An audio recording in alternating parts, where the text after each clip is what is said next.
Chapter 2. By the time we get on the road again, the day is in full swing. Tractor trailers are roaring out of the lot, and there's a pink tinge to the sky. It looks like more snow, though. Up ahead, when we turn onto the highway, we can see the gray clouds massed on the horizon. When Abba cracks open the window, icy wind slices across my cheek. We go silent in the car. This is the last stretch, past the signs for bass shoe outlets and cigarettes sold cheap. We're going to leave the main highway soon and stop at the immigration station on the border between Vermont and Canada and tell them we're asking for asylum. We'll fill out some forms and it will take a long time, but then they'll let us go to the other side. The landscape here is different. Clapboard houses with slanted roofs, church spires, white columned buildings. I'd always heard about New England. At the college office in our high school, there are lots of catalogs with the kids sitting on lawns in front of buildings like this. When I see those pictures, I want to press myself inside. Just like I want to go to Disney World and Las Vegas and play the slot machines, though Ma would freak. One day I was watching The Simpsons and they did this really funny show about Epcot Center. But I can't even laugh at places like that because first I have to go there. Then I can laugh and be sort of above it all. That's how you can tell the immigrant kids from the ones born here. We don't laugh about those places. We just want to go. The road has turned foggy. The trees sweep past in a wet blur. Abba's driving very slow, hunched over the wheel, trying to peer through the windshield. We pass a sign, leaving the United States of America. I see Abba's hand pause as he grabs his chest, rubbing. It hurts, this leaving. We weren't supposed to do this. We were supposed to stay and then one day roll the word in our mouths. Home. Every inch the car moves forward, the world seems to crack, crushed under our tires. Our car slows and we see 4, no, 7, no, maybe a dozen cars ahead of us. Around the bend, a Greyhound bus is letting out lots of people. Men in long white kurtas, knit scarves around their necks, and women whose shalwar kamises stick out from their sweaters. Everyone is stamping their feet in the cold. Just beyond is a low brick building, the red and white Canadian flag snapping on a pole. A tall man in a brown uniform and hat is moving toward us, waving his gloved hand. Slowly, Abba lets down the window. "Officer, sir?" he asks. The tip of the man's nose is rosy red, and he's got gingery freckles all over his cheeks. "Passports?" He says it as he knows not to bother. "We are applying for asylum in your country, sir," Abba replies. Ma is leaning forward to the left so sharply, I think she's going to fall into Abba's lap. The man shakes his head, droplets spattering off the brim of his hat. "Sorry, we're full up here. Overwhelmed. People have been coming non-stop, and we can't process them all." We're still swallowing down the cold, unable to speak. I can see Ma's eyes start to crinkle and turn shiny wet. "But sir, we can drive to another post. You just tell me where—" He shakes his head again. I can see it as a friendly move. He looks sorry to have to say no. Everywhere. Detroit, all the border crossings. It's been crazy these past few weeks. No one says a word.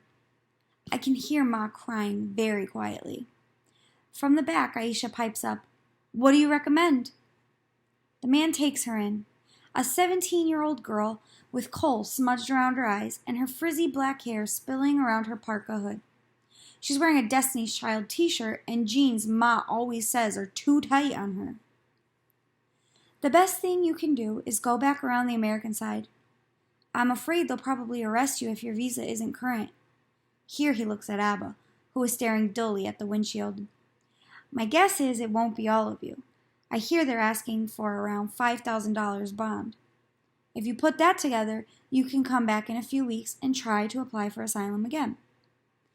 Abba is squeezing the steering wheel, open, shut, just like the massage exercises he did after he got hurt on his construction job. He's hunched over, still as a rock, as if he can't make himself move. "Sir?" Still Abba doesn't answer. "Sir, if you could just turn the car around that way?" Slowly, Abba puts the car into reverse. It's funny how long it can take to arrest a person. You'd think it would be like on TV. Badges flashing, guns, handcuffs clanked around my dad's wrists.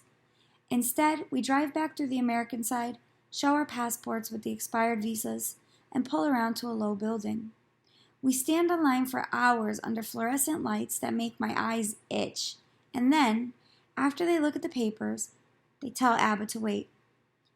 We wait and doze on metal folding chairs, and then they explain everything we already know.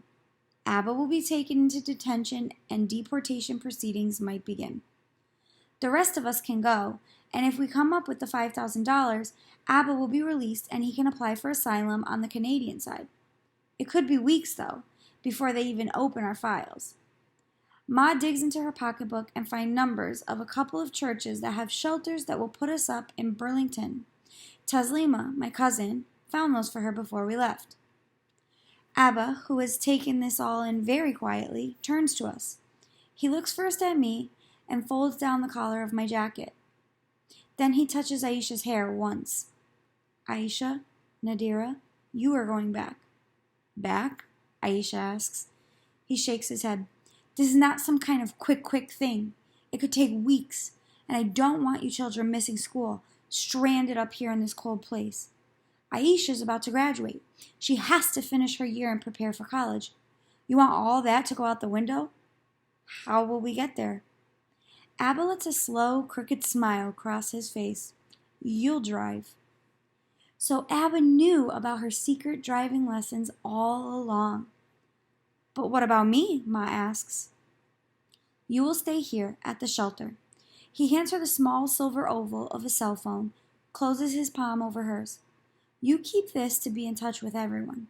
When the paperwork is done, we'll send for the children. I feel as if Abba has sliced the air in two, leaving a ragged gap between them and us. Go back without them? And live where? And how? Abba lifts the Chinese silk bag out of his coat pocket and hands it to Aisha. You go stay with Auntie. This is the money for your upkeep. You go to school, you don't say a word to anyone. You do your homework, and you help out in the house. Understand? I do understand. That's the way it has always been. Go to school. Never let anyone know. Never. Aisha is nodding, tears streaming down her face.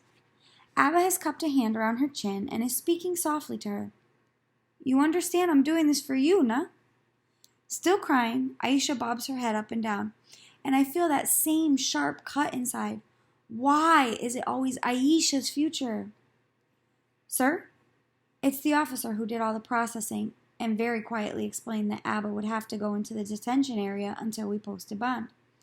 She's holding a thick folder under her arm, and she looks very tired. Abba stands up, smooths his palms over his knees. All right, then, he says in a husky voice. Time to go.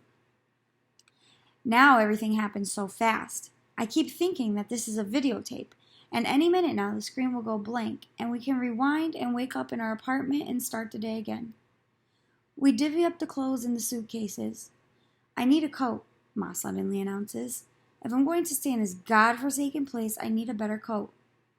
Ma, where are we going to find you a coat now? Aisha asks. We don't even know where the mall is. No mall, she replies. Salvation Army. Sometimes Ma surprises me. I didn't even know that she knew what the Salvation Army was. But as we were driving into town, Ma's sharp eyes spotted the red and white sign of the thrift store. She is already counting her dollars, stretching what she has. Soon enough, we're combing through racks of coats that smell of dust and stale perfume, the pockets stuffed with crumpled tissues and old tickets. I try not to think about Abba in the big concrete room with wooden benches, or about the long, lonely drive ahead. Aisha's holding up coat after coat, a navy blue one with fake white fur trim, a brown tweed with big, deep pockets. Ma doesn't like any of them. I have to look a certain way, she keeps muttering. I'm there for your father. I show up in court. I have to look a certain way. What way? We keep asking her, but she just shakes her head, her long braids swinging at her back. And then she finds it.